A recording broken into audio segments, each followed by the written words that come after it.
Nebraska's loss to UCLA was, in my opinion, the most disappointing L of the season. Disappointing is probably way too nice of a word. I am disgusted with it. It was disgusting. Every aspect of that game. Mostly, I'm upset because we all know this was likely the Huskers' best chance at securing a bowl game. I don't want to take anything away from UCLA because they have been getting better week to week, and they had a brutal early schedule. But still, Nebraska never really had a chance to win that game, and now I don't know if they have a chance to make it to a bowl game after starting the season 5-1. You're 100% right. That was, in my opinion, and I think most people's opinion, the best chance to get that seemingly ever elusive 6th win.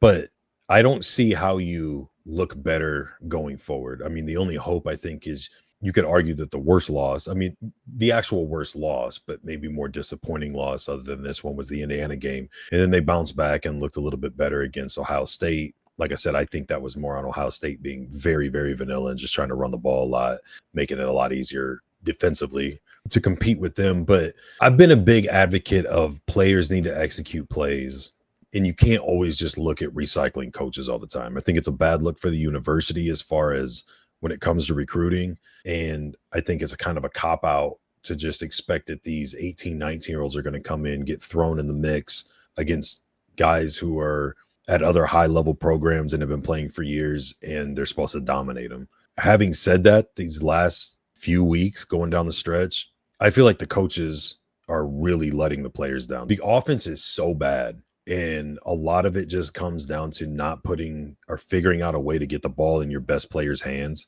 We see Carter Nelson on the field a lot. He never touches the ball.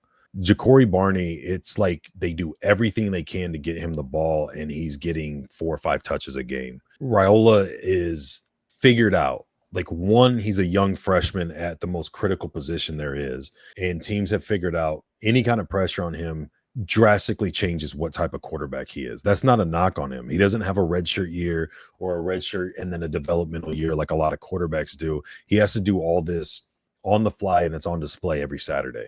You have no quarterback run game. You have no perimeter blocking, so you can't run outside, and your offensive coordinator is not mixing things up to try to give the defenses different looks. When you go with your mobile quarterback, he's out there for one play, usually as a decoy, and then he's gone for a quarter and a half. When you saw him come in at the end of the game by necessity, looks like a much improved passer. I think it kind of threw the receivers off how much more velocity and zip he puts on the ball than Raiola.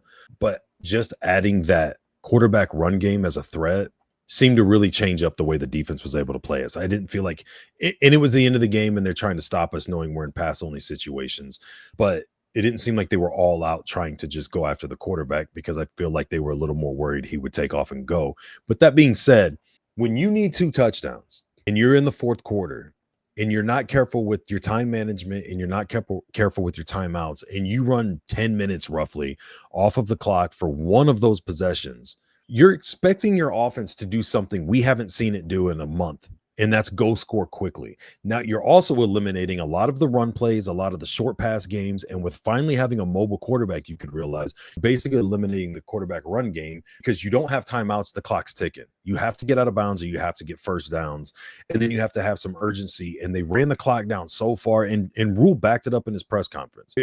For the philosophy of Big Ten games is you need 2 scores, you get 1, and then you have 2 minutes. Okay, how'd that work for you with no timeouts essentially? You burned your last one on a garbage play because a play that went out of bounds and stopped the clock. You couldn't get your offense to call the play and line up to run it fast enough. You had to burn a timeout so you didn't get a delay of game penalty. You're having a hard enough time trying to develop these guys on the fly.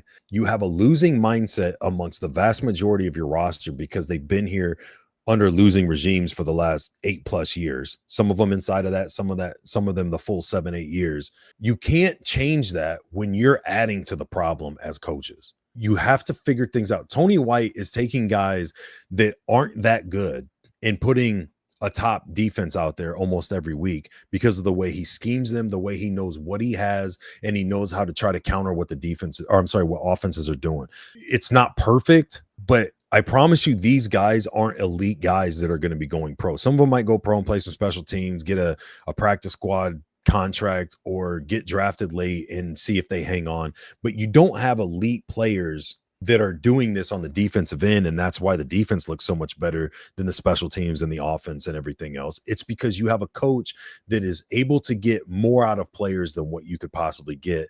But where you do have dynamic playmakers, the coaches are doing nothing to help them, to exploit their talents, to put them in winning positions. And then you have a head coach who's basically a manager, who's rebuilding the program, who's instilling a culture. And I think he's doing a really good job with a lot of that shit, in spite what a lot of people would say.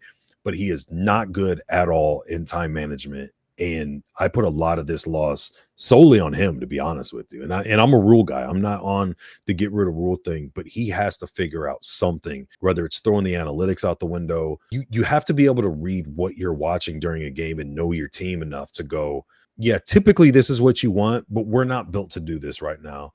So have some urgency early in the fourth quarter when you know you still need another drive.